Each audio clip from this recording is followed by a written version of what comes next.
As on that day, Aldersburg was under siege. Yet this time, Eden's flags fluttered in the field, while Nilfgaard's tattered sons crowned the fort's towers. The Queen found Demavend's tent without difficulty. Made of sheets of silk edged with silver thread, it positively shone. Seems the realm's restored to a virtuous path, muttered Meve. Aha! There she is! Queen Meve, savior of the North, the Sun Slayer. Mockery I don't appreciate. I wouldn't dare. Not my words, those. You've been painted thus in song.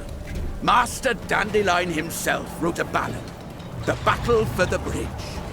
If you take the bard at his word, you're as fierce with a blade as any witcher. Is that jealousy I hear? To be perfectly honest, Meve, it is.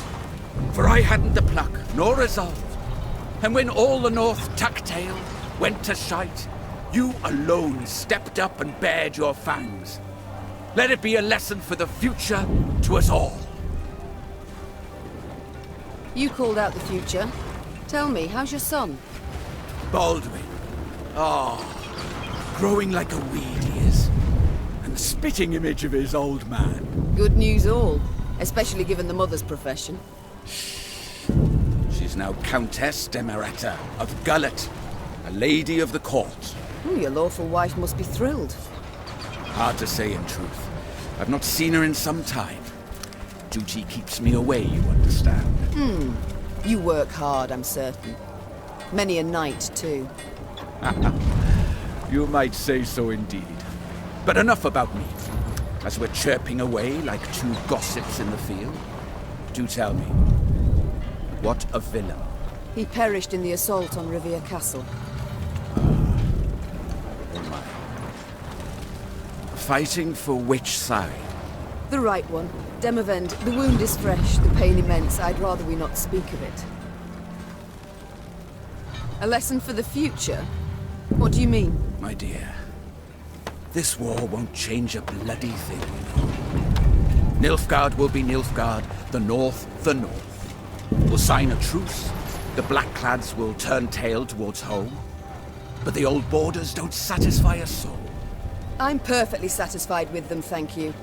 And I just wish other folk would respect them too. You're one hell of a warrior, but you're no strategist at all. Your perspective, you've got to broaden it. Nilfgaard, we cannot allow it to regain strength and spirit, else we'll face another invasion within a decade or two.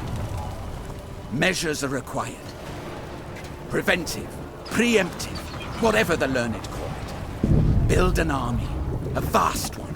Wait in ambush, and when they least expect it, break their bloody spine.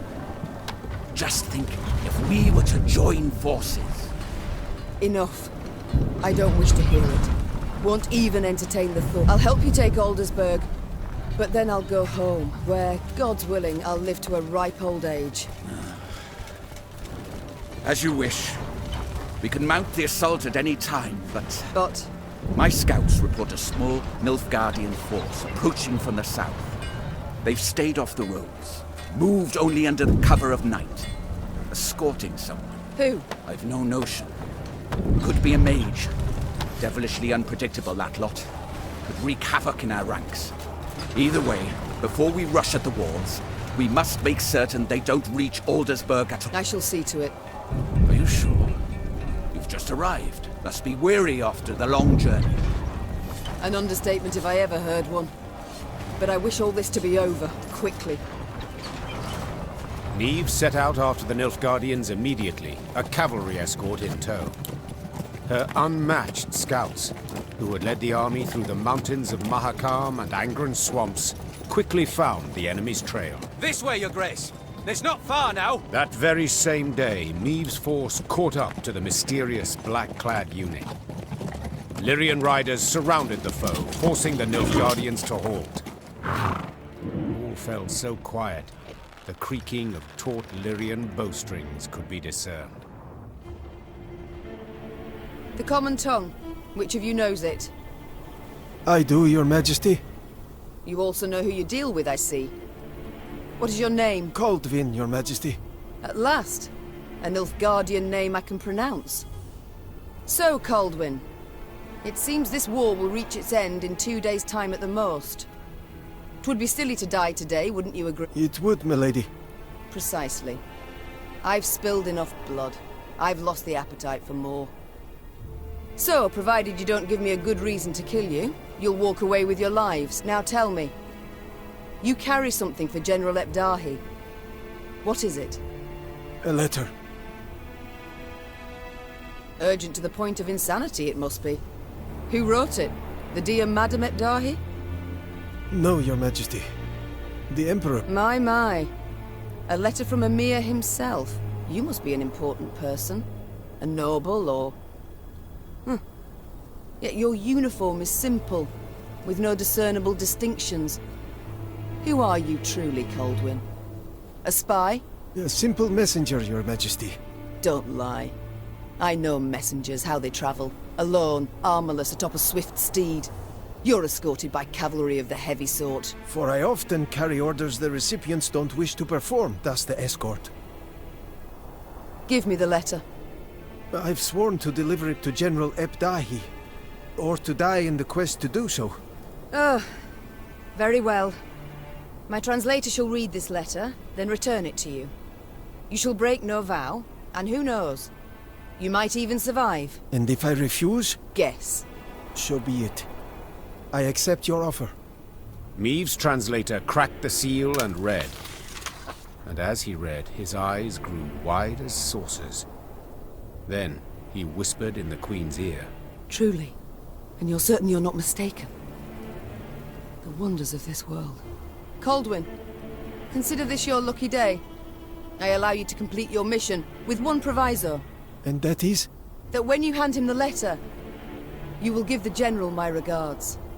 As Kaldwin and escort set off towards Aldersburg, the Lyrian soldiers looked at their queen with disbelief.